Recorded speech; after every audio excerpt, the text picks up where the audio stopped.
Israel Hamas के बीच भीषण संघर्ष का असर दिखाई देने लगा है। जंग की वजह से बनारस का साड़ी कारोबार बुरी तरह से प्रभावित हो रहा है। बनारस टेक्सटाइल, वस्त्र उद्योग और साड़ियों के लिए देश दुनिया में मशहूर है। इस युद्ध से वाराणसी में कपड़ा उद्योग से जुड़े लोगों को काफी नुकसान का सामना करना पड़ रहा है। इसे लेकर व्यापारियों का कहना है कि अगर युद्ध लंबा खिंचा तो कारोबार पर इसका बुरा प्रभाव पड़ेगा। हाल में तो जो युद्ध की शुरुआत हुई, जो इजराइल और हमास के बीच में, जो एक आतंकी संगठन है और जिसके साथ में इस तरह की चीज़ें हैं, तो उससे खाड़ी के देशों पे भी असर पड़ा है।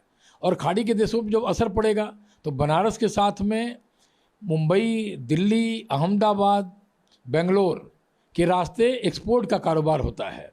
और बनारस का चूँकि वस्त्र उद्योग बहुत ही व्यापक है, विशाल है, पूरे यूरोप में इसका बाजार है, खाड़ी के देशों में बाजार है। जरी जरदोजी के जो उत्पाद हैं यहाँ पे वो गल्फ कंट्री में बहुत जाते हैं, बड़े पैमाने पे आते हैं।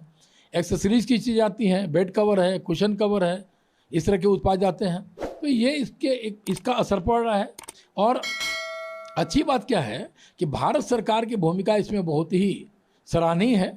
सरकार एक तो अपने लोगों को जो वहाँ फंसे हुए थे उनको तेज़ी से निकालने का काम ऑपरेशन अजय के तहत वो कर रही है, जिससे लोगों का आत्मविश्वास लौटा है। और सरकार ये प्रयास कर रही है कि व्यापार में कोई संकट न आवे।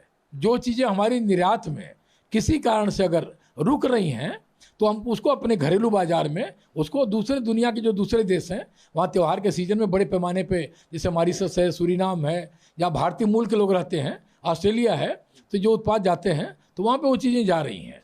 तो इसलिए हम बहुत चिंता तो नहीं है, लेकिन युद्ध को लेकर के चिंता ये है कि ये अगर लंबे समय तक खींचेगा तो शायद इसका कारोबार पे एक लंबा असर पड़ेगा। ये ज़रूर है कि इज़राइल एक्सपोर्ट नहीं होता यहाँ से, या फ़िलिस्तीन एरिया में नहीं होता, लेकिन इतना ज़्यादा पैसा खर्च हो रहा है और अमेरिका का बहुत बड़ा स्टेक है इज़राइल पे, बहुत बड़ा स्टेक है। तो अमेरिकन इकॉनमी हिल जाएगी अगर ये वॉर ज़्यादा चली। इसीलिए आपने देखा होगा कि 2 दिन पहले बिडेन, उनके प्रेसिडेंट, ने कहा है इज़राइल को कि भाई आप इसको सोचिए, पूरा गाज़ा पट्टी जो है उसमें हमास ही नहीं रहते हैं। तो वो क्यों कहा उसने? वो अपने बिजनेसमैन के लिए कहा कि भैया इसको रोकना पड़ेगा। तो इसका असर बहुत ज़्यादा पड़ रहा है। और आप समझिए कि ऑलरेडी यूरोप और अमेरिका के ऑर्डर्स रुकना शुरू हो गए। उन्होंने कहा अभी रुक जाइए, कैंसिल नहीं कर रहे हैं अभी, वो सोच रहे हैं महीने 15 दिन में नॉर्मल सिचुएशन होगी।